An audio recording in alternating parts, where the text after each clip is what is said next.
الحمد لله وكفى والصلاة والسلام على عباده الذين اصطفى خصوصا على أفضلهم وخاتم النبيين محمد الأمين وعلى آله وصحبه أجمعين.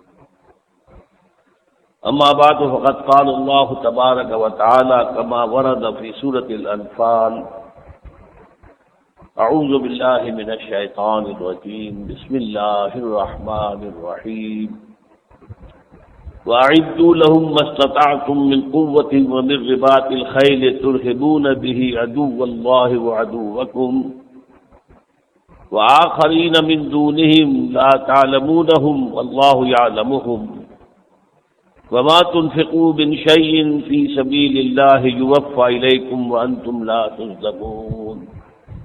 صدق الله العظيم. رب اشرح لي صدري ويسر لي امري واحلل عقدة من لساني يفقهوا قولي.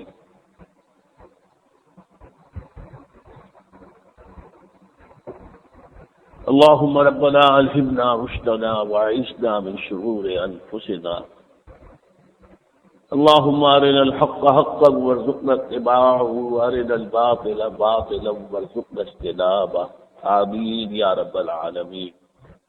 آپ میں سے کچھ حضرات کے علم میں لازماً یہ بات آ چکی ہوگی کہ آج مجھے دہشت گردی کے موضوع پر کچھ گفتگو کرنی ہے. اس کی حقیقت کیا ہے، اس کی کتنی قسمیں ہیں. سب سے پہلی بات یہ نوٹ کر لیجئے کہ عربی زبان میں دہشت گردی کے لیے لفظ ہے ارہاب. رہب کے معنی کہتے ہیں ڈرنے کو. راہب وہ کہلاتا ہے جو اللہ سے بہت ہی ڈرتا ہو، بہت ڈرتا ہو، راہب. اس ارہاب سے ایک صیغہ بنا ہے جمع مذکر حاضر، ترہبون. یہ ہم نے ابھی جو آیت پڑھی ہے اس کے اندر آیا ہے. تو پہلے اس بات کو نوٹ کر لیجئے کہ یہ لفظ جو ہے قرآن مجید میں اس آیہ مبارکہ میں آیا ہے ارہاب، اور ارہاب کے معنی ہے دہشت زدہ کرنا، خوف زدہ کرنا. اب اس دہشت گردی یا خوف زدگی کی ایک قسم یہ ہے کہ جو خاموش ہوتی ہے، غیر فعال، نان ایکٹیو، ان ایکٹیو، اور یہ پوری دنیا میں عام ہے، ہر ملک کرتا ہے. اور وہ کیا ہے؟ زیادہ سے زیادہ اسلحہ جمع کرنا، زیادہ سے زیادہ سامان حرب و ضرب مہیا کر کے رکھنا تاکہ دشمن پر روب رہے، دشمن پر خوف طاری رہے، دشمن کوئی اقدام کرنے سے باز رہے. تو دہشت پیدا کیے رکھنا، خوف پیدا کیے رکھنا دشمن میں، یہ سب سے پہلی شکل ہے جس میں ایکشن نہیں ہے، ان ایکٹیو ہے یہ. لیکن ظاہر بات ہے کہ یہ خفیہ بھی نہیں ہونا چاہیے، بلکہ اس کو برسر عام ہونا چاہیے تاکہ دنیا کو معلوم ہو کہ ان کے پاس اتنا کچھ ساز و سامان ہے، اسلحہ ہے، لہذا ان پر کچھ ان کے خلاف کو اقدام کرتے ہوئے 100 مرتبہ سوچنا چاہیے. مسلمانوں پر اس کام کو لازم اور فرض کر دیا گیا. یہ سورہ انفال کی آیت نمبر 60 ہے جو ابھی میں نے پڑھی. وَأَعِدُّوا لَهُم مَّا اسْتَطَعْتُم مِّن قُوَّةٍ. اے مسلمانوں، اپنے دشمنوں کے لیے زیادہ سے زیادہ سامان اسلحہ، سامان حرب و ضرب فراہم کرو، زیادہ سے زیادہ. مَا اسْتَطَعْتُم، جتنا بھی تمہارے حد امکان میں. وَأَعِدُّوا لَهُم مَّا اسْتَطَعْتُم مِّن قُوَّةٍ وَرِبَاطِ الْخَيْلِ، اور جنگی گھوڑوں کو اپنے پاس تیار رکھو، موجود رہیں، تیار ہوں. یہ گھوڑا اس زمانے میں وہی کام کرتا تھا جو آج ٹینک کرتا ہے، کیولری. آج کی کیولری جو ہے اور اس وقت کی کیولری یہ گھوڑا تھا. گھوڑا تیزی کے ساتھ جب آتا تھا اور دشمن کی صفوں میں گھستا تھا تو نیزے جو ہیں وہ سینوں کو چھیدتے تھے، اور یہ کہ پھر اس کے سونوں تلے، اس کے قدموں تلے بہت سے لوگ جو ہے کچلے جاتے تھے، جیسے ٹینک کا معاملہ. تو گھوڑوں کو تیار رکھو، مدے ہوئے گھوڑے دنیا کو نظر آئیں کہ ان کے پاس گھوڑے ہیں، ان کے پاس کیولری ہے، اور نظر آئے انہیں کہ ان کے پاس سامان اسلحہ ہے، سامان حرب و ضرب ہے، تاکہ کسی ایڈونچر کی جرت نہ کریں اس ملک کے خلاف۔ اسی کی ایک بہت بڑی مثال ہے۔ ہندوستان نے ایٹمی دھماکے کیے، پہلا جب کیا تھا سن 74 میں، اس وقت پاکستان اور ہندوستان کے درمیان کوئی اتنی کشیدگی نہیں تھی، لیکن اب جو معاملہ کیا گیا تو اس کے نتیجے میں پاکستان کو بھی دھماکہ کرنا پڑا، حالانکہ پوری دنیا کا دباؤ تھا کہ دھماکہ نہ کیا جائے۔ پرسنل فون آیا تھا کلنٹن کا میاں نواز شریف کو، دھماکہ نہ کرو، ہم یہ دے دیں گے، یہ دے دیں گے، یہ دے دیں گے، یہ دے دیں گے، دھماکہ نہ کرو۔ وہ نہیں چاہتے تھے کہ پاکستان بھی ایٹمک فورسز میں شامل ہو جائے، جو ممالک ہیں ایٹمی ہتھیار رکھنے والے ان میں پاکستان بھی شامل ہو جائے، اور یہ اہم مسلمان ملک ہے، چنانچہ یہاں کا ایٹم بم جو ہے وہ مسلم ایٹم بم قرار پائے گا، پورے عالم اسلام کی ہمتیں بن جائیں گی۔ اس وقت مجھے بتایا جناب مجید نظامی صاحب نے کہ نواز شریف صاحب ریلیکٹنٹ تھے کچھ، اس لیے کہ دھمکیاں مل رہی تھی، لالچ، اسٹک اینڈ کیرٹ بوتھ، کہ گاجر بھی دکھائی جا رہی ہے یہ مل جائے گی، اور اسٹک بھی دکھائی جا رہی ہے کہ یہ سزا ملے گی اگر تم نے یہ کام کیا۔ اور ظاہر بات ہے کہ پاکستان اتنی بڑی طاقت تو نہیں تھی جو امریکہ کی طرف سے اسٹک اینڈ کیرٹ کی دھمکی کے ساتھ پھر بھی اس کے باوجود جو ہے اقدام کرے۔ تو مجید نظامی صاحب کہتے ہیں کہ میں نے نواز شریف سے تو کہا تھا کہ اگر آپ نے دھماکہ نہیں کیا تو ہم آپ کا دھماکہ کر دیں گے۔ تو عوام کا یہ زبردست دباؤ تھا جس کی وجہ سے دھماکہ کیا گیا۔ تو یہ بات جان لیجئے کہ یہ دہشت گردی جو ہے اوپن ہوتی ہے بالکل، بلکہ یہ سالانہ پریڈ میں اپنے ہتھیار دکھائے جاتے ہیں کہ دشمن کو معلوم ہو جائے ان کے پاس ایسے ایسے میزائل موجود ہیں، ان کے پاس ٹینک کی ایک نئی شکل آ گئی ہے، زرار ٹینک آ گیا ہے جو کہ پچھلے ٹینکوں کے مقابلے میں زیادہ ایڈوانس ہے۔ تو یہ اس لیے اس طرح کی نمائش ہوتی ہے کہ کوئی پڑوسی ملک یا کوئی دشمن ملک جو ہے وہ ہمت اور جرت نہ کرے کہ ہم پر حملہ کرے۔ تو یہ دہشت گردی کی پہلی شکل ہے، خاموش، غیر فعال، ان ایکٹیو، لیکن دشمن کو خوف زدہ کیے رکھنا۔ دوسری قسم کی دہشت گردی ہے ریاستی دہشت گردی، حکومت دہشت گردی کرے۔ یہ کہاں ہوتا ہے؟ جہاں کسی ملک میں اس کا کوئی حصہ، جہاں کسی خاص قومیت کے لوگ آباد ہوں یا خاص مذہب کے لوگ اکثریت میں ہوں، وہ چاہے کہ ہمیں علیحدہ کر دیا جائے، ہمیں علیحدہ ملک چاہیے، جسے آپ کہتے ہیں حق خود اختیاری، جسے آپ کہتے ہیں سیلف ڈٹرمینیشن۔ ہر قوم کو حق حاصل ہے کہ وہ اپنے مستقبل کا فیصلہ کرے، ہمیں فلاں ملک کے ساتھ رہنا ہے یا نہیں رہنا ہے۔ چچنیا والوں کا حق ہے، فلپائنس کے مسلمانوں کا جنوبی جزیروں میں اکثریت ہے مسلمانوں کی، ان کا حق ہے۔ تھائی لینڈ کا بھی جنوبی علاقہ جو ہے اس کے اندر مسلمانوں کی اکثریت ہے، ان کا حق ہے۔ پھر کشمیر کے اندر مسلمان 90% ہیں، ان کا حق ہے۔ اسی طریقے سے فلسطین کے مسلمانوں کا حق ہے۔ اس حق کو دبانے کے لیے ریاستی دہشت گردی، انہیں ڈرانا، انہیں خوفزدہ کرنا، انہیں مارنا، انہیں ٹارچر کرنا، انہیں جیلوں میں ٹھونسنا، ان کی بستیوں کو آگ لگا دینا، ان کے مکانوں کو ڈھا دینا، بلڈوز کر کے ان کے مکانوں کو جو ہے تباہ کر دینا، یہ ہے ریاستی دہشت گردی جو اس وقت دنیا میں سب سے زیادہ بڑے پیمانے پر تو ہو رہی ہے فلسطین میں، نمبر 2 پر ہے کشمیر میں، اور ذرا چھوٹے پیمانے پر چچنیا اور فلپائنس اور تھائی لینڈ میں ہو رہی ہے۔ یہ ہے ریاستی دہشت گردی۔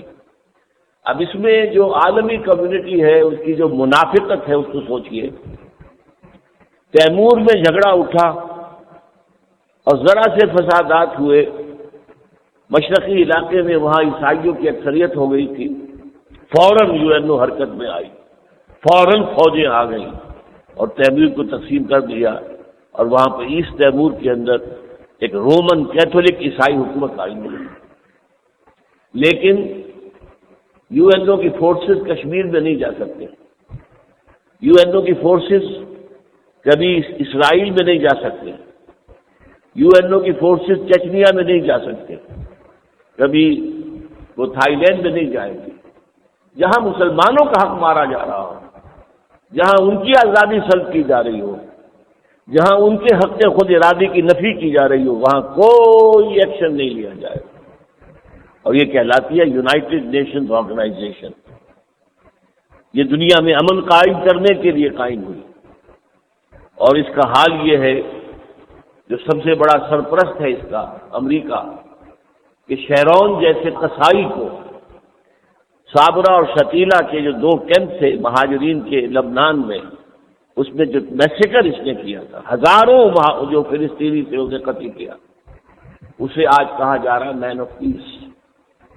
مسلمانوں کا خون جتنا چاہو بہاؤ، مسلمانوں پر جتنے چاہو ظلم کرو، کوئی تم سے نہیں پوچھے گا، کوئی ورلڈ میڈیا کور نہیں کرے گا، کوئی نہیں بتائے گا کہ کیا ہو رہا ہے، کہاں کتنے گھر جو ہیں وہ بلڈوز کر دیے گئے۔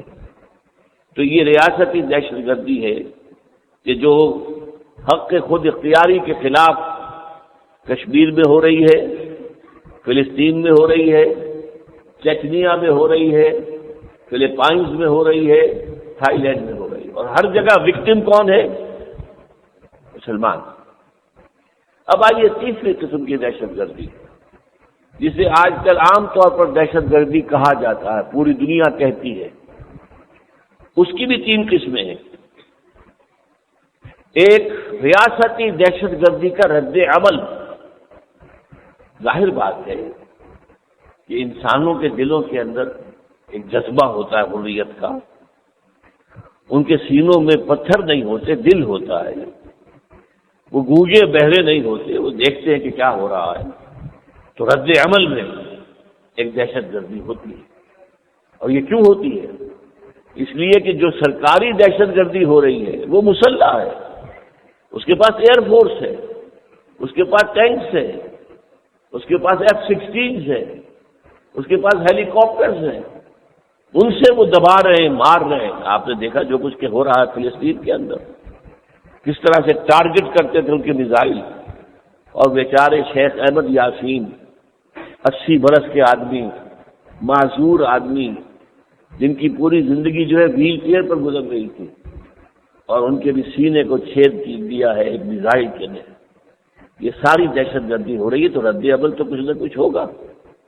دل ہی تو ہے نہ سنگو خشت، درد سے بڑھنا آئے کیوں، روئیں گے ہم 1000 بار کوئی ہمیں ستائے کیوں، یہاں روئے کی بجائے کہہ دیجیے چیخیں گے ہم 1000 بار کوئی ہمیں ستائے، کچھ تو کریں گے۔ مجھے اس معاملے میں فیض کے اشعار بہت پسند ہے۔ دشنام کہتے ہیں گالی کو، میں اس لیے ترجمہ کر رہا ہوں کہ بہت لوگ اب ان الفاظ سے بھی واقف نہیں رہے۔ دشنام، نالا، ہاؤ، ہو، فریاد، کچھ تو ہو، چیخے ہے درد اے دل برباد، کچھ تو ہو۔ تمہارے دشمن نے جو تمہیں مضروب کیا ہے، ضرب لگائی ہے، تمہیں مجروح کیا ہے، تمہارا جسم دکھ رہا ہے پھوڑے کی طرح، وہ چیخ رہا ہے کہ کچھ تو کرو، کوئی تو بدلہ لو، اور کچھ نہیں کر سکتے، گالی تو دو۔ دشنام، نالا، ہاؤ، ہو، فریاد، کچھ تو ہو، چیخے ہے درد اے دل برباد، کچھ تو ہو۔ مرنے چلے تو سطمت قاتل کا خوف کیا، یہ ویسے بھی ہمیں مار دیں گے، تو چلو کم سے کم اپنے جسم کے ساتھ بم باندھ کر چل کر ان کے ہاں جا کر دھماکہ کرو، ہم نے تو مرنا ہی ہے، ہم ان میں سے بھی کچھ لوگوں کو مار کر تو مرے۔ مرنے چلے تو سطمت قاتل کا خوف کیا، اتنا تو ہو کہ باندھنے پائے نہ دست و پا۔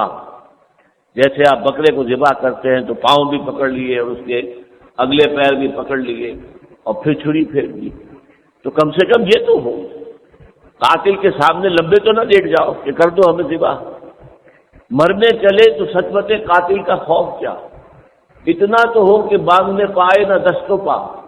مقتل میں کچھ تو رنگ جمے جشن رقص کا۔ آپ نے سنا ہوگا کہ بقرعید کے موقع پر ایک بیل کو ذبح کرنے لگے تھے، وہ کسی طرح چھوٹ گیا، اب اس نے سب سے پہلے ٹکر ماری، اس کو شخص کو جو ذبح کرنے والا تھا اسے ہلاک کر دیا۔ تو کچھ تو ہو، ہاتھ پاؤں مت باندھنے دو، کسی کو تو ٹکر مارو، تم نے تو مرنا ہی ہے، تم نے ذبح ہو جانا ہے، لیکن کہیں تو ٹکر مارو۔ تو مرنے چلے تو سطوت قاتل کا خوف کیا، اتنا تو ہو کہ باندھنے پائے نہ دست و پا، مقتل میں کچھ تو رنگ جمے جشن رقص کا، آلودہ خون سے پنجہ صیاد کچھ تو ہو، خون پر گواہ دامن جلاد کچھ تو ہو، جب خون بہا طلب کرے بنیاد کچھ تو ہو۔ یہ ہے در حقیقت وہ جذبات جس کے تحت کہ پھر ریاستی دہشت گردی کے خلاف کاؤنٹر دہشت گردی ہوتی ہے۔ اب اس کو تو بدنام کرنے کے لیے پورا ورلڈ میڈیا جو ہے وہ لگ جائے گا، ذرا سے کہیں پر اگر کوئی عیسائی مارے گئے شور اٹھ جائے گا پوری دنیا میں۔ ایسٹ تیمور میں کچھ مارے گئے تھے تو جو شور اٹھا ہے پورے دنیا کے میڈیا کے اوپر، اس کا آپ کو یاد ہوگا، اور پھر فوراً جو ہے یونائٹڈ نیشن کی فوج پہنچ گئی، وہاں پر جا کر قبضہ لیا اور ان کی علیحدہ حکومت جو ہے تیمور کو تقسیم کر دیا، اور ایسٹ تیمور کے اندر رومن کیتھولک حکومت قائم ہو گئی۔ تو یہ جو دہشت گردی دنیا دہشت گردی کہہ رہی ہے، اس کی پہلی قسم کیا ہے کہ ریاستی دہشت گردی کا رد عمل۔ دوسری دہشت گردی کیا ہے؟ آپ نے کسی ملک پر جا کر قبضہ کر لیا، افغانستان میں طالبان کی حکومت گرائی اور قبضہ کر لیا، عراق میں صدام کی حکومت گرائی اور قبضہ کر لیا، اور اپنی پپٹ ریجیمز وہاں پر حکومت کے اندر رکھ دی کہ ان کے اشاروں پر ناچیں، ان کی مرضی کے مطابق عمل کریں۔ اب اس کے خلاف رد عمل، حریت، یہ انسان کا ایک جذبہ ہے، اس حریت کے لیے جو کچھ ہو رہا ہے عراق میں اور افغانستان میں، حالانکہ اس میں دیکھیے کتنا ایک پہلو، اس میں ایک برائی کا پہلو بھی ہے، مسلمان کو مار رہا ہے، عراقیوں کو مار رہے ہیں۔ اگر امریکی مرتا ہے ایک تو عراقی مرتے ہیں 10۔ عراقیوں کو کن کو مار رہے ہیں؟ جو اس پپٹ رجیم کے ساتھ تعاون کر رہے ہیں، جو ان کی فوج میں بھرتی ہو رہے ہیں، جو ان کی پولیس بن رہے ہیں، ان کے اوپر حملے کرتے ہیں کہ تم اس پپٹ رجیم کو اور اس غلامی کو گویا کہ اس کو تحفظ دینا چاہتے ہیں۔ یہی معاملہ افغانستان میں، افغان فوج کے لوگ مارے جاتے ہیں، کون ہے؟ افغان ہے، مسلمان ہیں، لیکن یہ کہ طالبان جو ہے وہ دیکھ رہے ہیں کہ یہ قبضہ ہے اصل میں امریکہ کا۔ کرزائی صاحب جو ہے وہ تو ایک پپٹ ہے، اس کے ہاتھ میں کھیلنے والی جو ہے ایک کش پتلی ہے، اس کے سوا کچھ بھی نہیں۔ تو ان پپٹ رجیم کے خلاف جو رد عمل ہے، جو جذبہ ہے، وہ بھی ایک دہشت گردی کی شکل اختیار کر گیا ہے۔ اگرچہ ہم جانتے ہیں کہ اس قسم کی دہشت گردیوں کا نتیجہ کوئی نہیں نکلے گا، اس لیے کہ دوسری طاقت مقابلے کی بہت بڑی ہے، بہت طاقتور، لیکن پھر وہی کہوں گا کہ مرنے چلے تو سطوت قاتل کا خوف کیا، اتنا تو ہو کہ باندھنے پائے نہ دست و پا۔ ابھی پچھلے دنوں میں عراق میں امریکی کوئی 35 کے قریب مارے گئے، 14 کی تو کل کی خبر تھی، اس سے پہلے بھی 8-10 میرینز، اور ان کے میرینز جو ہیں یہ بڑے ٹاپ کے فوجی ہوتے ہیں، بہت ہی ٹرینڈ لوگ میرینز جو ہیں وہ مارے گئے۔ اس اعتبار سے کھلبلی مچی ہوئی ہے، امریکی عوام کے اندر وہ احساسات پیدا ہو رہے ہیں کہ ہماری فوج واپس بلائی جانی چاہیے۔ اسی لیے بش بار بار کہہ رہا ہے کہ ہم نہیں بلائیں گے، ہمارا بڑا اونچا مشن ہے، ہم تو وہاں جمہوریت قائم کرنے جا رہے ہیں، ہم تو وہاں انسانی حقوق، انسانوں کو قتل کر کے انسانی حقوق، 1 لاکھ سے زائد جو ہے عراقیوں کو انہوں نے قتل کیا تھا، جس قسم کے دیزی کٹر بم وہاں پر پھینکے گئے تھے، 1 لاکھ سے زیادہ مرے ہیں۔ اس سے پہلے 8-10 لاکھ بچے مرے ہیں سینکشنز کی وجہ سے، کہ عراق پر سینکشنز تھی اور نہ مناسب ادویات وہاں پہ مہیا ہو سکتی تھی، نہ مناسب غذا، بچوں کے لیے دودھ نہیں تھا۔ یہ سارے مظالم کیے، اب کیا رہے ہیں ہم جو ڈیموکریسی سکھانا چاہتے ہیں، جمہوریت کا نظام لانا چاہتے ہیں، وہ کہتے ہیں تم دفع ہو جاؤ، ہم جمہوریت قائم کر لیں گے، تم کاہے کے لیے بیٹھے ہو جاؤ۔ تو ایک دہشت گردی، وہ اس کو دہشت گردی کہیں گے۔ اپنی دہشت گردی نظر نہیں آ رہی جو افغانستان میں کی، جو عراق میں کی، جو چیچنیا میں کی، اور جو فلپائنز میں ہو رہی ہے اور جو تھائی لینڈ میں ہو رہی ہے وہ نظر نہیں آ رہی. لیکن اس کی جوابی اگر کوئی ہے دہشت گردی تو اس کا چرچا ہے، اس کا شورا ہے، اس کی بہت دھوم ہے، اس کا بہت جو ہے دنیا میں اچھالا جا رہا ہے. تیسری قسم کی ایک خاص دہشت گردی ہے جو خود امریکہ کی پیدا کردہ ہے. وہ دہشت گردی کیا ہے؟ اس پس منظر کو اچھی طرح سمجھ لیجیے. جب روسی افواج افغانستان میں داخل ہو گئی اور روس اور امریکہ کی اسی طرح کی دشمنی تھی جیسی کہ سانپ اور نیولے کی ہوتی ہے. 50 سال تک وہاں کولڈ وار جاری رہی. کولڈ اس لیے رہی ورنہ ہاٹ ہو جاتی. کولڈ اس لیے رہی کہ دہشت گردی ادھر سے بھی تھی ادھر سے بھی تھی. ایٹمک بامب جو ہے ان کے پاس بھی سینکڑوں ہزاروں تھے اور ان کے پاس بھی سینکڑوں ہزاروں. اگر جنگ ہو جاتی تو پوری دنیا تباہ ہو جاتی. اس لیے وہ یوں سمجھیے کہ یوں رکے رہے، ایک دوسرے کو روک کر رہے. اور اس حوالے سے چھوٹے ملکوں کو کچھ ریلیف مل گئی تھی. اگر امریکہ زیادتی کرتا ہے تو روس کی طرف رجحان کر لیا، اور اگر روس نے کوئی زیادتی کی ہے تو امریکہ کی طرف کوئی جھکاؤ ہو گیا. تو زون آف پولیٹیکل انفلوئنس کم ہوتا تھا، اس لیے وہ لوگ جو ہیں وہ رکے رہتے تھے اور چھوٹے ملکوں پر ظلم نہیں کرتے تھے. جب آرک رائیول جو تھا امریکہ کا وہ آ گیا افغانستان میں اور پھنس گیا، اسے افغان قوم کا اندازہ نہیں تھا کہ افغان قوم کبھی غلام نہیں رہ سکتی. وہ غلامی کو جانتے ہی نہیں، غلامی کو مانتے ہی نہیں. چنانچہ 3 مرتبہ انگریزوں نے افغانستان کو فتح کیا لیکن پھر اس پر قبضہ اب تک مینٹین نہیں کر سکے. ریئیکشن ہوا اور وہ جو پھر گوریلا وار کی ہے بھاگنا پڑا 3 دفعہ. یہی بات مارگریٹ تھیچر جو تھی وزیر اعظم اس وقت جب کہ وہ جنگ ہو رہی تھی، ابھی روس موجود تھا افغانستان میں، تو مارگریٹ تھیچر آئی تھی پاکستان اور اس نے جا کر خیبر پاس سے آگے جو ہے جو سرحد ہے پاکستان اور افغانستان کے مابین وہاں تقریر کی تھی ایک، اور اس میں الفاظ یہ تھے we learned our lesson and the Russians will also soon learn their lesson. ہم نے تو سبق سیکھ لیا تھا. 3 مرتبہ جو ہے افغانستان کو شکست دینے کے بعد پھر خود شکست ماننی پڑی اور بھاگنا پڑا.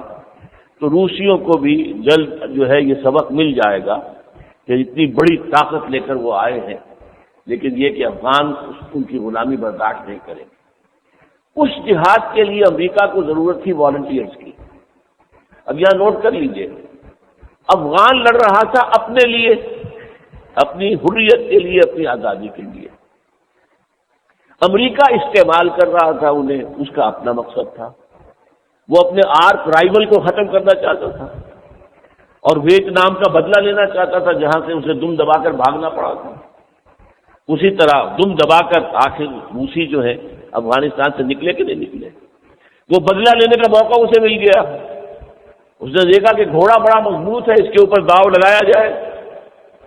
اگر مضبوط گھوڑے کے اوپر آپ داؤ لگائیں گے تو ظاہر بات ہے کہ آپ کو یہ انعام نکلنے کا کافی امکان ہے.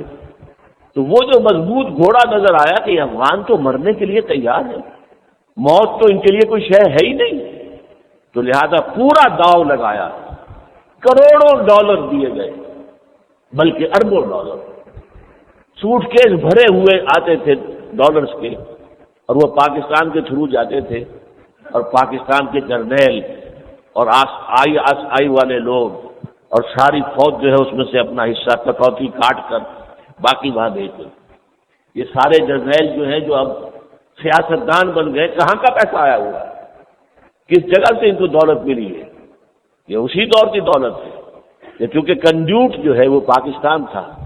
ہتھیار جاتا تھا تو پاکستان کے ذریعے، پیسہ جاتا تھا تو پاکستان کے ذریعے.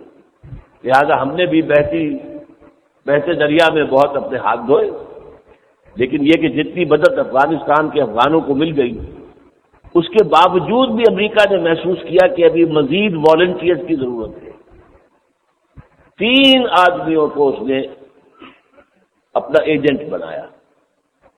اسامہ ابن لادن، برا نہ مانیے گا کہ میں اسے CIA کا ایجنٹ کہہ رہا ہوں. Number 2 Omar Abdel Rahman of Egypt. Osama bin Laden from Saudi Arabia, Omar Abdel Rahman from Egypt, Abdullah Azzam from Palestine, یہ 3 آدمی۔ اچھا، یہ اپنے مقصد سے کام کر رہے تھے، وہی بات جیسے کہ افغان لڑ رہے تھے اپنی آزادی کے لیے، امریکہ نے استعمال کر لیا روس کو شکست دینے کے لیے۔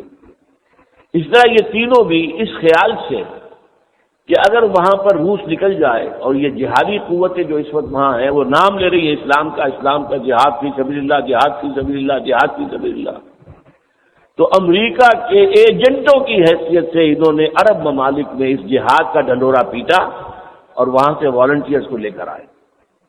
پھر بھی میں ان کی نیت پہ حملہ نہیں کر رہا ہوں، وہ سمجھ رہے تھے کہ اس سے اسلام قائم ہو جائے گا، دنیا میں کسی اور جگہ اسلام قائم ہونے کا کوئی امکان نظر نہیں آ رہا۔ افغانستان میں اگر یہ کامیابی ہو جاتی ہے تو چونکہ انہوں نے اپنے لاکھوں آدمی جو ہے شہید کروا لیے ہیں اور رشیا کو بھاگنے پر مجبور کیا ہے، لہذا وہاں پر اب ایک اسلامی حکومت قائم ہو جائے گی، تو وہ اسلامی حکومت کے قیام کے لیے کر رہے تھے، جہاد فی سبیل اللہ کے لیے کر رہے تھے۔ یہ دوسری بات ہے کہ CIA انہیں استعمال کر رہا تھا۔ یہ لوگ جب روس چلا گیا تو اب ان کا بنیادی فنکشن ختم ہو گیا، مزید برآں وہاں پر آپس میں خانہ جنگی ہو گئی۔ جتنی تباہی افغانستان میں آپس کی خانہ جنگی سے ہوئی ہے اتنی تباہی روسیوں کے ہاتھوں نہیں ہوئی۔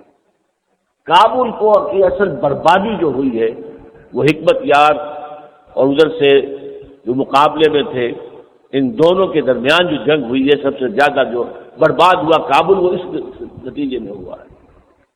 لہذا اب یہ لوگ عجیب سوچ میں تھے اب کس کا ساتھ دیں، تو انہوں نے وہاں پر اپنے کیمپس علیحدہ بنا لیے۔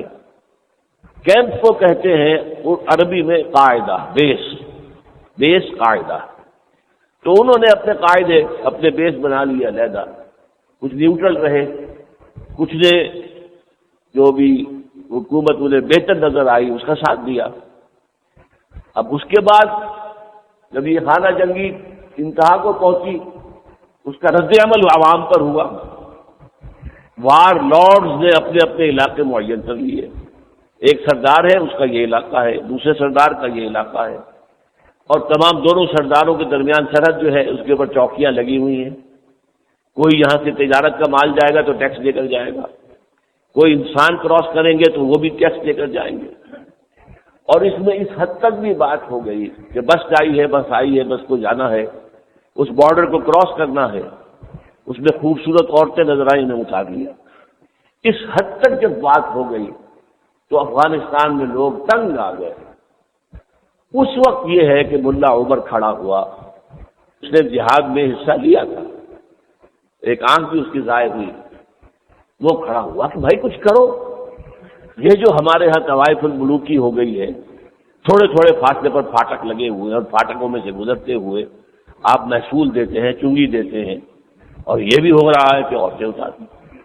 تو ملا عمر جب کھڑے ہوئے ہیں تو لوگ ان کے ساتھ آئے کیونکہ تنگ آ گئے، اور بہت سے لوگوں نے ہتھیار اپنے جو ہے ان کو دے دیے، سرنڈر کر دیا، اور بہت جلدی ان کو بہت بڑے علاقے کے اوپر قبضہ ان کا ہو گیا افغانستان میں، اور اس کی امریکہ نے مدد کی۔ یہ سوچ کیجیے، امریکہ نے ان کی بھی مدد کی ہے، اور کی ہے کس کے تھرو بے نظیر گورنمنٹ، تھرو نصیر اللہ بابر، یہ ساری مدد گئی ہے۔ یہ جو طالبان کے سپاہی تھے انہیں تنخواہ ملتی تھی ڈالرز میں، ڈالر کہاں سے آ رہا تھا؟ ان کے لیے سارا کمیونیکیشن کا نظام جو تھا وہ کوئٹے سے تھا، ان کا اپنا تو کوئی نظام نہیں تھا، ان کے ہاں کوئی اتنے ٹیکنیشین بھی نہیں تھے۔ طالبان تو زیادہ تر عربی مدارس کے پڑھے ہوئے لوگ یا ابھی پڑھ ہی رہے تھے کہ وہ کھڑے ہوئے۔ تو یہ صورتحال امریکہ کو اس لیے سوٹ کر رہی تھی کہ امریکہ محسوس کرتا تھا کہ اگر حکمت یار جیسے لوگ یہاں پر حکومت میں آ گئے، احمد شاہ مسعود جیسے لوگ آ گئے، ربانی جیسے لوگ آ گئے، تو اس کا نتیجہ کیا نکلے گا؟ یہ پڑھے لکھے لوگ ہیں، یہ ماڈرن ایجوکیٹڈ ہیں، حکمت یار بھی انجینئر ہیں، احمد شاہ مسعود انجینئر ہیں، یہ کلاس فیلوز بھی تھے۔ اگر ان کی حکومت بن گئی تو ایک فنڈامنٹلسٹ حکومت قائم ہو جائے گی، جو امریکہ کے لیے نائٹ میئر ہے۔ کسی مسلمان ملک میں فنڈامنٹلسٹ کی حکومت قائم نہ ہو جائے، جو اسلام کو ایک نظام سمجھتے ہیں۔ فنڈامنٹلسٹ کون ہے؟ ویسے کوئی شخص نماز روزہ کرتا ہو انہیں کوئی حرج نہیں ہے۔ امریکہ میں بھی وہ کہتے ہیں بھائی تم یہاں آئے، تم نے ہماری سینیگوز خریدی اور مسجدیں بنا لی، ہم نے تو کوئی اعتراض نہیں کیا۔ تم نے ہمارے چرچ خریدے، مسجدیں بنا لی، ہم نے تو اعتراض نہیں کیا۔ ہمیں تمہاری نماز پر اعتراض نہیں، روزے پر اعتراض نہیں۔ تم روزے رکھتے ہو تو ہم ایک افطاری بھی تمہیں دے دیتے ہیں وائٹ ہاؤس میں، اور تمہاری عیدیں آتی ہیں تو ہم جو ہے یادگاری ٹکٹ بھی شائع کر دیتے ہیں۔ تو مذہب سے تو ہمیں کوئی دشمنی نہیں ہے، لیکن اسلام کا سیاسی اور معاشی اور سماجی نظام نتھنگ ڈوئنگ، یہ ہم کسی صورت قائم نہیں ہوں گے۔ یہ ہے ان کی پالیسی۔ اس پالیسی کے اوپر انہوں نے سمجھا کہ زیادہ بڑا خطرہ وہ لوگ ہیں جو پڑھے لکھے ہیں، جو ویسٹرن ایجوکیٹڈ بھی ہیں۔ یہ ملاٹے ہیں، مولوی ہیں، یہ تو جس طرح ہم چاہیں گے، جیسے سعودی عرب ہماری جیب کے اندر پڑا ہوا ہے، اسی طرح یہ بھی ہمارے پپٹ بن جائیں گے۔ لیکن وہاں معاملہ ہو گیا الٹا، انہوں نے اسلامی حکومت قائم کر دی، انہوں نے اسلامی سزائیں نافذ کر دی۔ اسلامی سزائیں نافذ کر دی تو 90-95% علاقہ جو ہے، جو طالبان کے زیر اثر آیا ہے، اس کے اندر آپ کو معلوم ہے کہ امن ایسا قائم ہوا ہے کہ مشرق سے مغرب تک کوئی چلا جائے، کوئی عورت چلی جائے، جیسے کہ حضور نے کبھی کہا تھا کہ ایک ایسا وقت آئے گا کہ کوئی سوار صنعا سے حضر موت تک چلا جائے گا اور اسے کسی کا خوف نہیں ہوگا، کوئی عورت چلی جائے گی اسے کوئی اندیشہ نہیں ہوگا۔ وہ امن افغانستان میں نافذ ہوا، اس لیے کہ سزائیں دی گئی، قصاص ہو رہا ہے۔ اگر کسی شخص کو کسی نے خنجر بھونک کر مارا ہے تو اس کی بیوی، مقتول کی جو بیوی ہے، اس کو خنجر ہاتھ میں دے کر اور قاتل کو لٹا دیا گیا زمین پر کہ اب تم خود اس کے سینے کے اندر خنجر بھونکو، لوگوں کے سامنے۔ چھٹ کے چھٹ لوگ ہیں، دیکھ رہے ہیں کہ یہ قصاص ہو رہا ہے۔ ظاہر بات ہے وہاں پر جرم کیسے ہو جائے گا؟ وہاں پھر کون ہے کہ کسی اور کو قتل کرنے کی جرات کرے گا؟ اس پہلو سے انہوں نے دیکھا امن و امان اتنا قائم ہو گیا، نہ چوری رہی، نہ ڈاکہ رہا، نہ کوئی اور قتل اور اس طرح کے جرائم رہے۔ یہاں تک کہ ہمارے ہاں کا بہت بڑا سیکولر دانشور جاوید اقبال، اگرچہ فرزند ہے وہ ڈاکٹر سر محمد اقبال کا جو کہ اسلامی دانشور تھا، لیکن اس کا بیٹا جو ہے وہ خالص سیکولر دانشور ہے۔ اس نے بھی یہ کہا، وہ ہفتہ 10 دن رہ کر آیا اور اس نے آ کر واپس جو کہا وہ یہ تھا کہ جو حالات میں کابل میں دیکھ کر آیا ہوں، اگر چند اور مسلمان ملکوں میں ویسے حالات ہو جائیں تو پوری دنیا مسلمان ہو جائے گی۔ یہ الفاظ ہیں۔ باقاعدہ جب واپس آئے ہیں تو اکوڑا کھٹک کا جو مدرسہ حقانیہ ہے، دارالعلوم حقانیہ، وہاں خطاب کرتے ہوئے طلباء کے سامنے انہوں نے یہ بات کہی، اور مانتے ہیں ان سے میری گفتگو ہوئی ہے، ان کا کہ ہاں میں نے کہا تھا۔ یہ جب نقشہ دیکھا امریکہ نے تو معلوم ہوا یہ تو ہمارا داؤ پھر الٹا پڑ گیا۔ ہم نے مجاہدین جو تھے پہلے، ان کے ذریعے سے تو روس کو ختم کرا دیا، لیکن پھر وہ ہمارے گلے پڑ گئے، اور ان کو ہم نے جو ہے ختم کرایا ان ملاٹوں سے، تو یہ ملاٹے ہمارے گلے کو آ گئے۔ اب وہ نظام قائم کر، اگر یہ پورا نظام قائم کر دیں تو پوری دنیا مسلمان ہو جائے گی۔ ابھی تو چند سزائیں نافذ کی گئی ہیں اور کچھ بھی نہیں۔ ابھی نہ سیاسی نظام جو ہے اسلام کا وہاں نافذ ہوا تھا، نہ معاشی نظام پورا آیا تھا، نہ سماجی نظام تو خیر تھا، لیکن یہ کہ سیاسی اور معاشی نظام ابھی نہیں آیا تھا۔ وہاں میں بھی گیا ہوں تو میں نے دیکھا ہے کہ عورتوں کے غول جو ہے برقعے میں وہ بھیک مانگتے ہوئے سڑکوں پہ نظر آتی تھی۔ اسلامی ریاست میں تو اس کا کوئی سوال نہیں ہے۔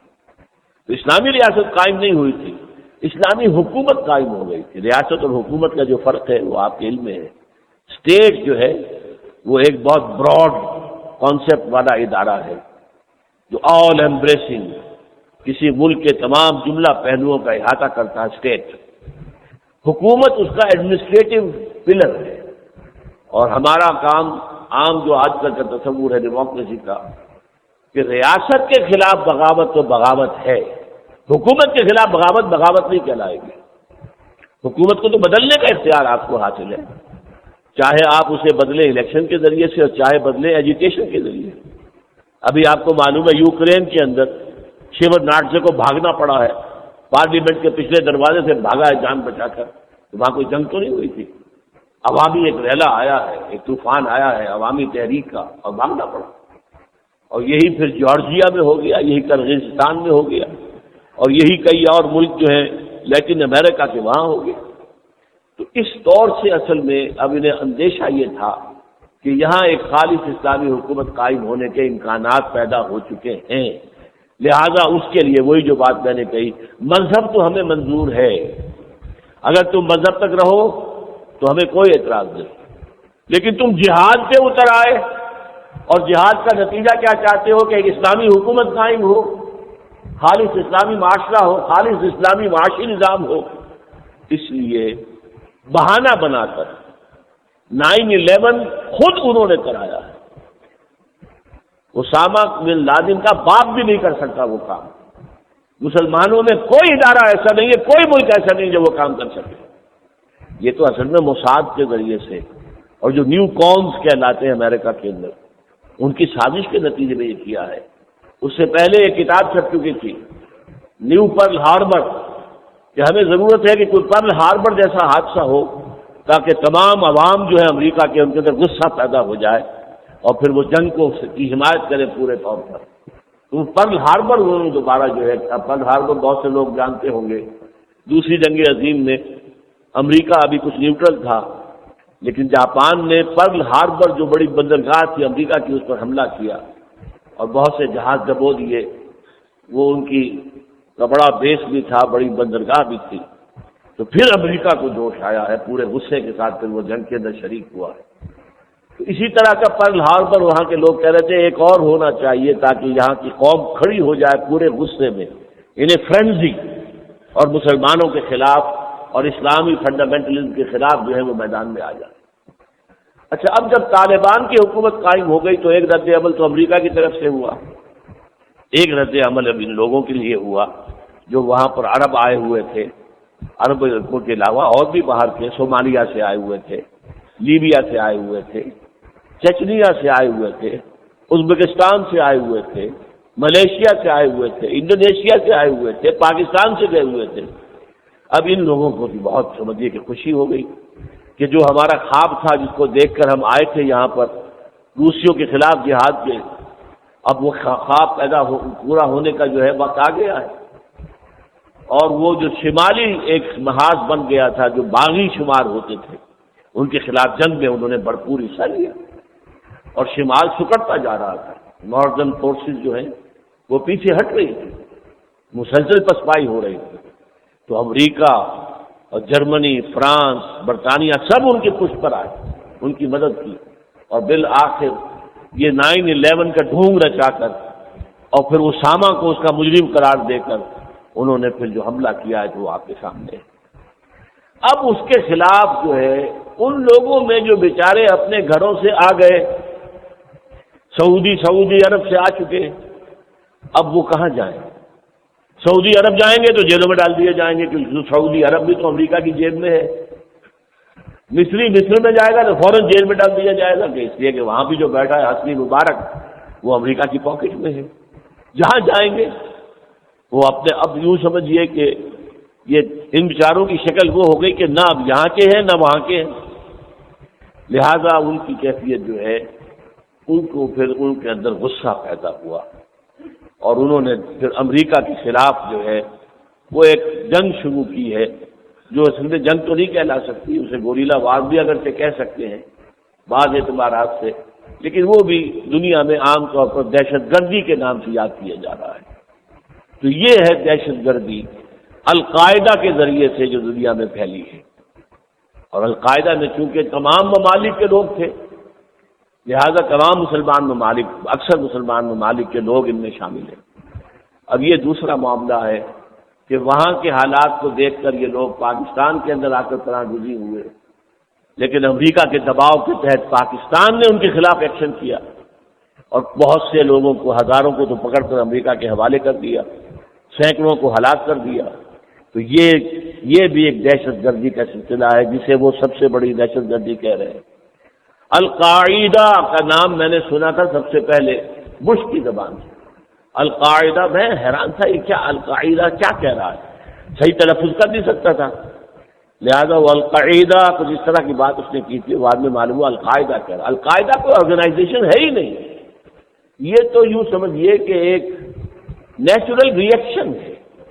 جیسے کوئی چھوٹا بچہ بہت غصے میں آ جائے تو بڑے آدمی سے لڑ پڑتا ہے اور کوئی گالیاں دیتا ہے.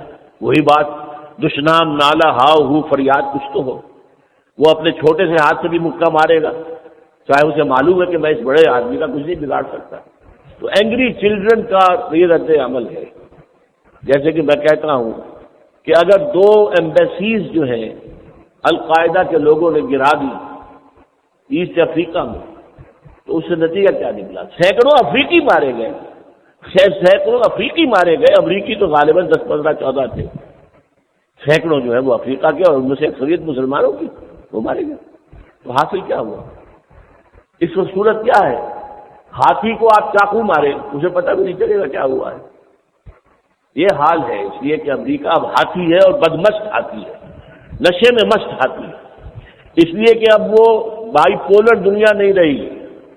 اس کے مقابلے میں جو روس تھا کہ اگر کسی پر وہ ظلم کرتا تھا تو وہ روس کی پناہ لیتا تھا، روس کی مدد لیتا تھا، وہ ختم ہو گیا معاملہ. تو اب جو چاہے کرے، اسے نہ UN کی پرواہ ہے نہ خود اپنے الائز کی پرواہ ہے. اس نے افغانستان کے خلاف جو حملہ کیا تھا اس کے لیے تو اس نے بہت بڑا کولیشن بنا لیا تھا، اس لیے کہ 9/11 کے حادثے کو ان کے تمام میڈیا نے مسلمانوں کے ذمہ ڈال دیا، القاعدہ کے ذمہ ڈال دیا. پوری دنیا میں اکثر مسلمان بھی یہ سمجھتے ہیں کہ یہ انہوں نے کیا ہے نا، حالانکہ امریکہ میں کتابیں چھپ رہی ہیں، باقاعدہ وہاں کے ادارے رپورٹیں دے رہے ہیں. وہاں جو پائلٹس کی آرگنائزیشن ہے اس نے رپورٹ دی ہے کہ ناممکن ہے کہ وہ نوجوان جنہوں نے چھوٹے چھوٹے چڑیاؤں جیسے ہوائی جہازوں کے اوپر ٹریننگ لی تھی، جن کا نام یہ لیتے ہیں، وہ چھوکرے اور اس بڑے پلین کو اس ایکوریسی کے ساتھ لے جا کے ٹکراوے. ناممکن ناممکن ناممکن. They are seeing it. ان کے اپنے جہاں جو بھی دانشور ہیں وہ کہہ رہے ہیں. لیکن میڈیا کا جادو وہ ہے جو سر چڑھ کر بول رہا ہے. انہوں نے اب بھی وہی بات باور کرائی ہوئی ہے کہ یہ اسامہ ابن لادن نے کیا، اس کو بہانہ بنایا اور افغانستان پر حملہ کر دیا. اب وہاں کا جو وہ فورن ایلیمنٹ تھا، اب ظاہر بات ہے افغانوں میں سے کچھ لوگوں نے تسلیم کر لیا کرزئی حکومت کو، طالبان نے تو تسلیم نہیں کیا. انہوں نے اس وقت اپنے آپ کو ڈسبینڈ کر دیا تھا اور میں سمجھتا ہوں بڑی حکمت عملی کا فیصلہ کیا، اس لیے کہ انہیں معلوم تھا کہ کھلی جنگ تو ہم امریکہ کے خلاف تو نہیں کر سکتے. شمالی اتحاد کے خلاف تو کر سکتے تھے لیکن امریکہ کے خلاف کھلی جنگ کیسے ہو؟ لہذا انہوں نے شکست تسلیم کر لی، گویا کہ اپنے آپ کو ڈسبینڈ کر دیا. لیکن اب وہی کام شروع ہو چکا ہے وہاں پر کہ جو 3 مرتبہ انگریزوں کو جس کا سابقہ کرنا پڑا تھا.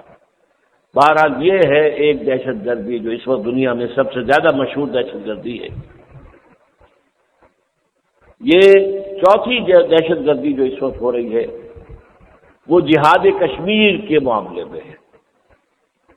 جہاد کشمیر کو جیسے جہاد افغانستان کو امریکہ نے سپورٹ کیا، پاکستان نے سپورٹ کیا، جہاد کشمیر کو پاکستان نے سپورٹ کیا. انہوں نے سمجھا جیسے کہ افغانستان سے روسیوں کو بھگا دیا ہمارے مجاہدین نے، تو مسلمان مجاہدین جو ہیں وہ بھارت کو بھی کشمیر سے نکال دیں گے. اس جہاد کو اسپانسر کیا ہے پاکستان کی حکومت نے. وہاں پہ جانے والوں کو ٹرین کرتی تھی ISI اور ان کے لیے سارا جو ہے اسلحہ وغیرہ فراہم کرتی تھی ISI، اور وہ جاتے تھے لانچ کرتی تھی ISI، کیونکہ جب تک کہ آپ فریق مخالف جو ہے آپ کا جو آپ کی بھارتی فوج ہے جو سامنے ہے اسے انگیج نہیں کر لیں گے، ادھر سے گولہ بارہ ادھر سے گولہ باری ہو رہی ہے تو فوج کی توجہ گولہ باری پر ہو جائے گی تو چپکے سے لوگ نکل کر اور وہ وہاں پر اندر داخل ہو جائیں گے، جسے ہندوستان کہتا ہے در اندازی. تو اسپانسر ہم نے کیا، پھر ایک دم یو ٹرن لے لیا، جیسے افغانستان میں یو ٹرن لیا ایک دم، وہی کہ جن کو ہم نے تسلیم کیا ہوا تھا، جن کا ہمارے پاس ملا ضعیف ایمبیسڈر ابھی تک موجود تھا اسلام آباد کے اندر، یو ٹرن لے کر اس کے خلاف امریکہ کا ساتھ دیا. اسی طرح کا یو ٹرن اب لے لیا، اور وہ کیا ہے؟ کشمیر کا جہاد نہیں ہے، یہ گویا کہ ان کے دانشور جو ہے، جو پیڈ دانشور ہیں، وہ کہہ رہے ہیں یہ فساد ہے، جنگ تو صرف حکومت کی اجازت سے ہو سکتی ہے۔ یہ لوگ جو اپنے طور پر جا رہے ہیں اور وہاں پر ہزاروں مسلمان نوجوان جو جوشیلی تقریریں کی ہیں، وہ حزب المجاہدین ہو یا جو ہمارے ہاں یہ لشکر طیبہ ہے یا اور بھی مجاہد جو فورسز ہیں، جو جماعتیں تھیں، مذہبی انداز میں جہاد فی سبیل اللہ، جہاد فی سبیل اللہ، جہاد فی سبیل اللہ، لوگ گئے ہیں اور ہزاروں نے وہاں جام شہادت نوش کیا ہے۔ لیکن یہ کہ اس کے بعد حکومت نے انہی پارٹیوں کے اوپر پابندی لگا دی۔ اب جیش محمد پر پابندی ہے اور دوسری حرکت الجہاد وغیرہ پابندی ہے۔ اب جو ان کے لوگ ٹرین ہیں وہ کیا کریں؟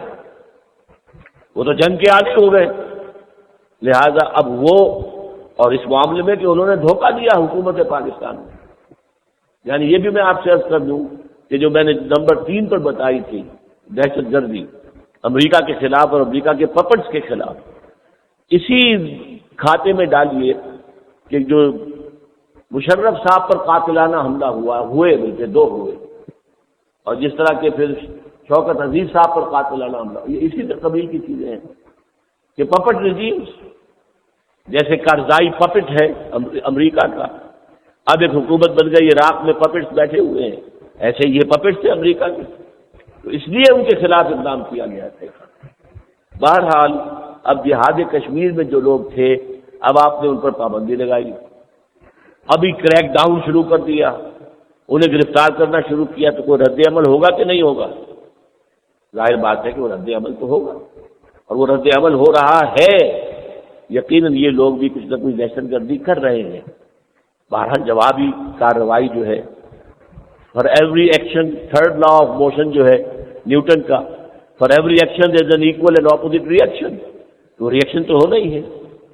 نیوز ویک نے تازہ جو ایک مضمون لکھا ہے، اس میں یہ بات کہی ہے کہ امریکہ مطمئن نہیں ہے کہ پاکستان کو جتنا کام کرنا چاہیے تھا دہشت گردوں کے خلاف اور یہ جو غیر ملکی لوگ ہیں اتنا کام نہیں کیا ہے، اور پاکستان کو خود طالبان کے خلاف جو قدم اٹھانے چاہیے تھے، اس لیے کہ پاکستان میں کچھ طالبان جیسے کہ اور وہاں پر جو افغان جو ہے مہاجر بیٹھے ہوئے ہیں، ایسے ان کے اندر طالبان بھی ان کیمپوں میں ہیں، تو ان کو انہوں نے چھوڑا ہوا ہے پاکستان حکومت نے، اور ان کے خلاف کوئی ایکشن نہیں لے رہی ہے۔ گویا کہ یہ اب الزام ہے، یہ چارج شیٹ ہے مشرف کے خلاف، لہذا اسے اور زیادہ کرنا ہے انہیں راضی رکھنے کے لیے، اس لیے کہ اس کی اپنی حکومت کا کھوٹا وہی ہے، اسی سے بندھا ہوا ہے، اگر وہ کھوٹا کھل جائے تو اس کا تو ایک دن کے اندر حکومت نہیں رہے گی۔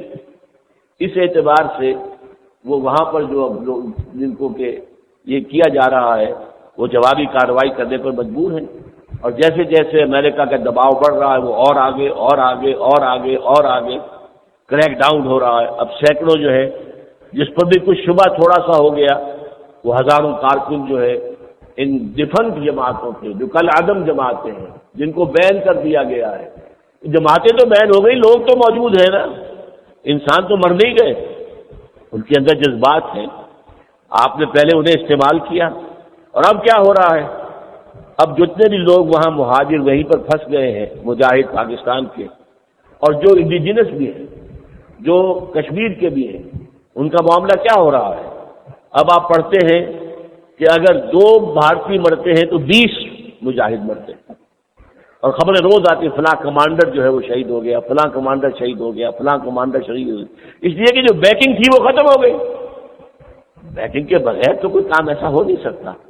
افغانستان میں اگر امریکہ کا اسلحہ نہ ہوتا تو مجاہدین جو ہے شکست تو نہیں دے سکتے تھے، اگر سٹنگر میزائل نہ آتا تو کوئی صورت نہیں تھی کہ روس جو ہے وہ نکل جاتا۔ اس کے ہیلی کاپٹرز جو تھے بہت زبردست ہیلی کاپٹرز، ان ہیلی کاپٹرز کے لیے وہ جو سٹنگر میزائل ہے وہ موت کا پیغام بن گیا۔ میزائل تو ہوتا ہے سیدھا جائے گا، اگر ٹارگٹ تک سیدھا جائے گا، لگے گا، پھٹے گا تو وہ جہاز ہو ہیلی کاپٹر ہو اس کو نقصان پہنچے گا، اگر وہ نشانہ چوک گیا تو کچھ نہیں۔ سٹنگر میزائل پیچھا کرتا تھا، اگر وہ جہاز ادھر چلا گیا تو یہ بھی ادھر جا رہا ہے، اور وہ اس کے اندر کوئی ایسا میکینزم تھا کہ جہاں سے بھی ذرا ہیٹ آ رہی ہے، جہاز جا رہا ہے ہیلی کاپٹر جا رہا ہے تو کچھ نہ کچھ ہیٹ اس سے نکلتی، وہ ہیٹ کی وجہ سے ڈائریکشن لے کر جاتا تھا، جا کر ٹھاپ لگتا تھا۔ اس سٹنگر میزائل نے بھگایا ہے اصل میں روسیوں کو افغانستان سے، اس لیے کہ ان کے پاس ایسا کوئی توڑ نہیں تھا۔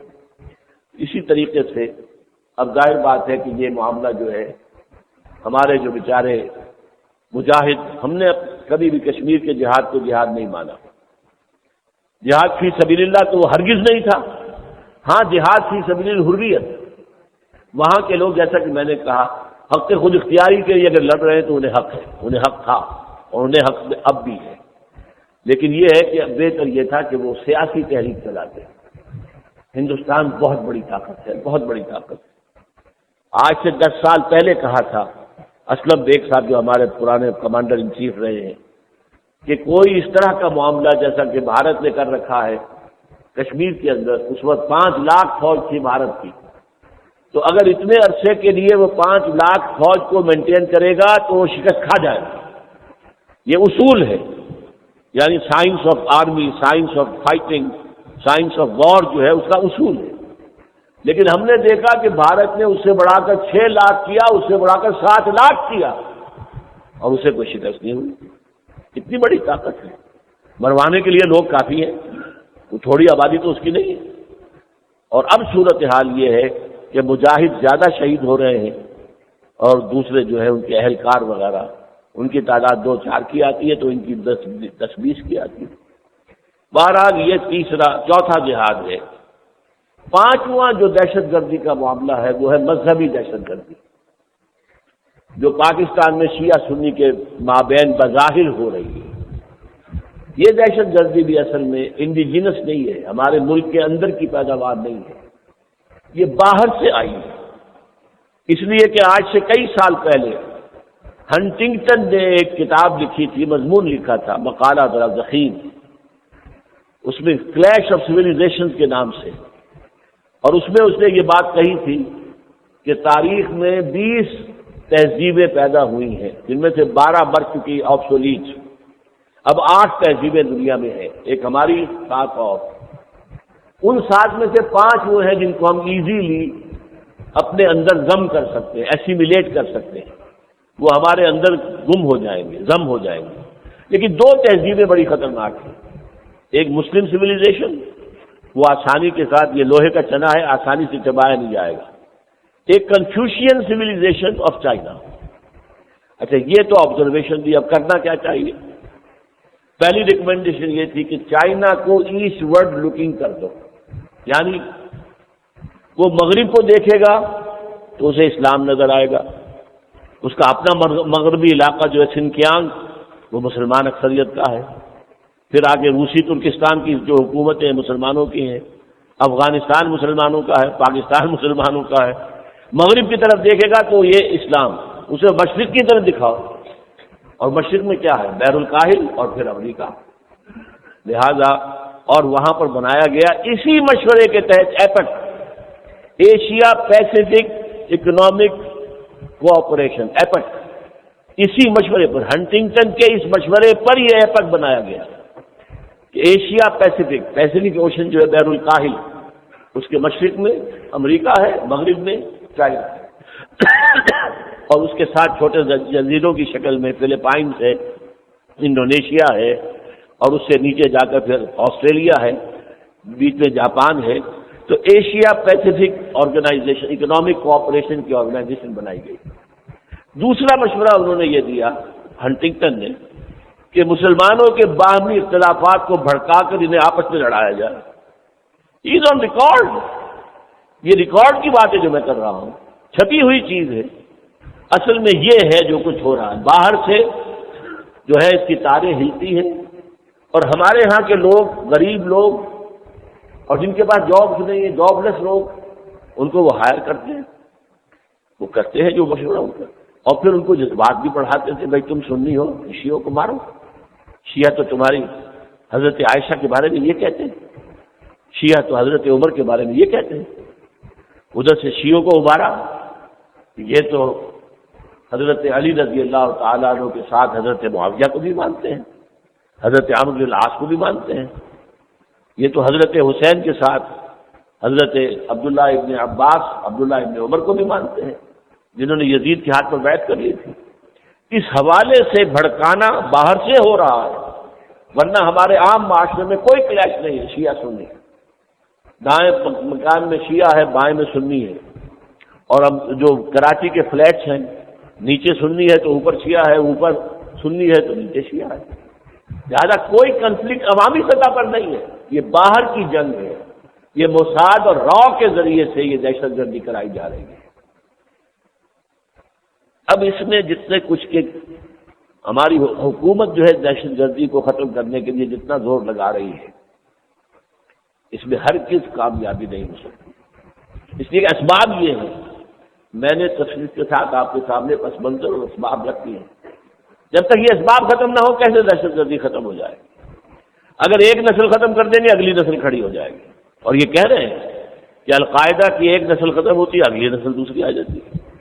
یہی بات کہی تھی عمر مختار نے، جبکہ اٹلی کے خلاف وہ جہاد کر رہا تھا لیبیا کے اندر، تو جب شکست کے قریب معاملہ آ گیا تو اس نے کہا تھا کہ we will continue this struggle and after us the next generation and after the next generation.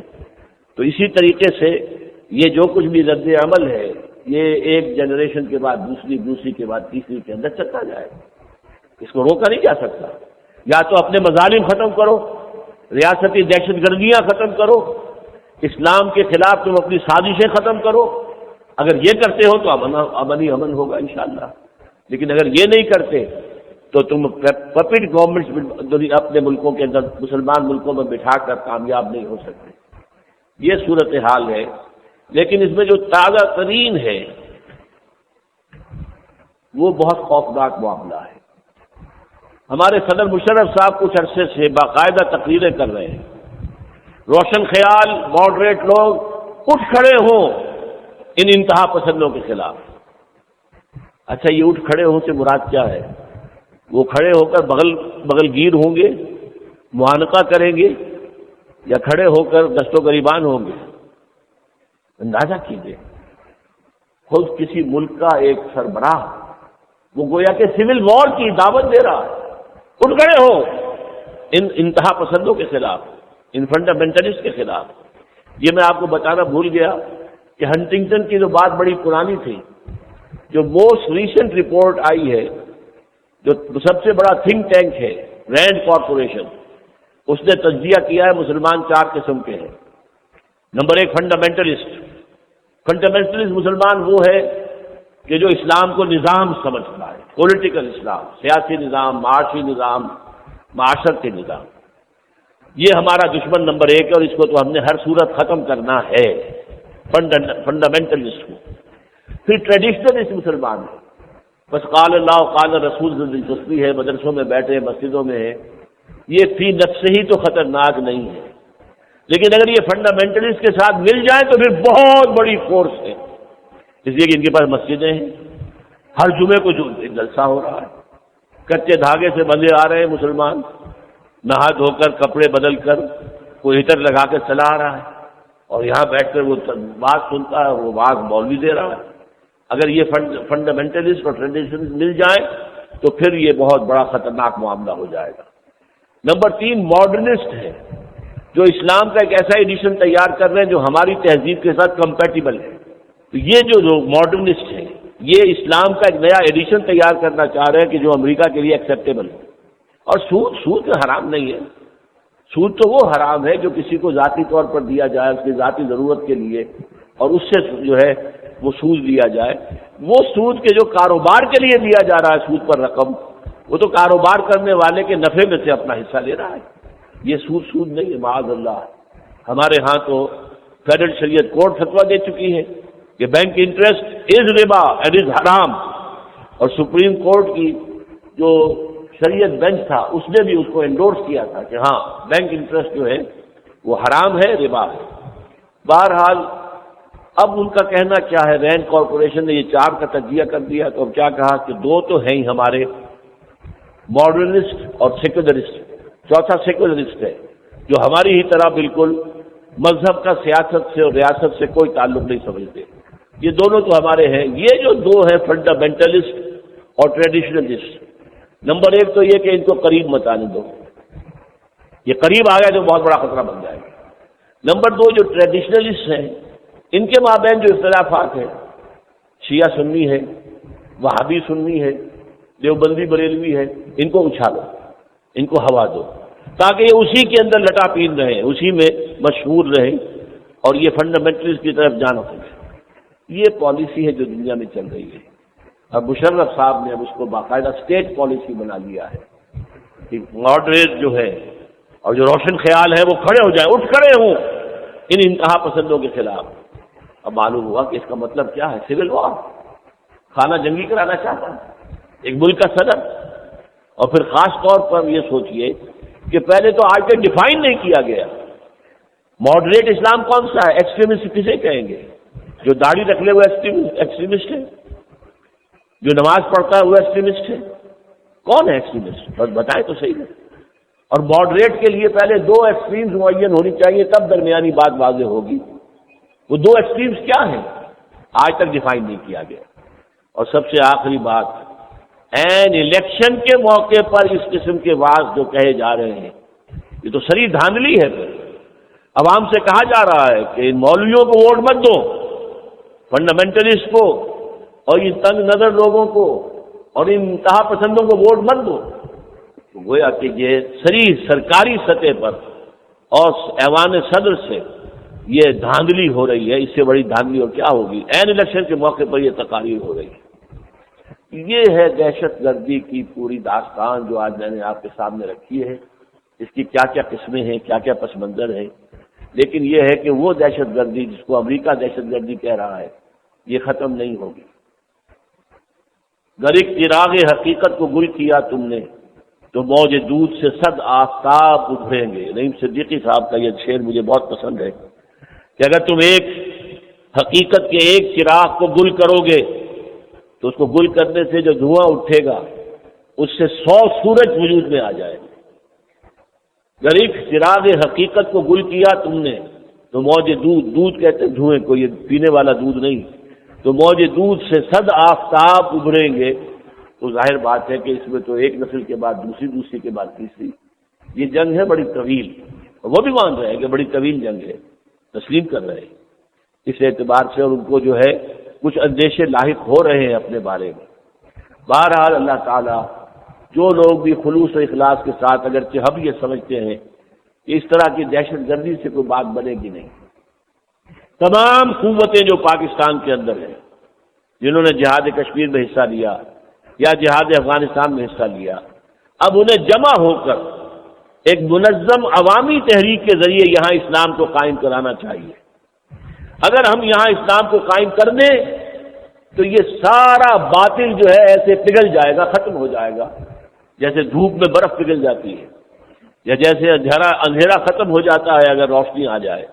اس لیے کہ اسلام کی روشنی کے سامنے کوئی کافرانہ نظام نہیں رک سکتا۔ اور میں آپ کو کوٹ کر چکا ہوں جاوید اقبال صاحب کا جملہ کہ جو حالات میں نے کابل میں دیکھے ہیں، اگر چند اور مسلمان ممالک میں ویسے حالات ہو جائیں تو پوری دنیا مسلمان ہو جائے گی، اور یہ ہونا ہے، یہ ہونا ہے۔ یہ تو میرا کیونکہ آج کا موضوع نہیں ہے، لیکن یہ ہونا ہے۔ حضور کی واضح جو ہے پیشن گوئیاں ہیں کہ قیامت سے قبل پوری دنیا میں اسلام نافذ ہوگا اور دین حق کا غلبہ ہوگا، یہ ہونا ہے۔ لیکن بہرحال اس کے لیے ابھی جنگ لڑنی پڑے گی، جانیں دینی ہوں گی، قربانیاں دینی ہوں گی، اس کے لیے ہم میں سے ہر ایک کو تیار ہونا چاہیے۔ اقول قولی ھذا واستغفر اللہ لی ولکم ولسائر المسلمین والمسلمات۔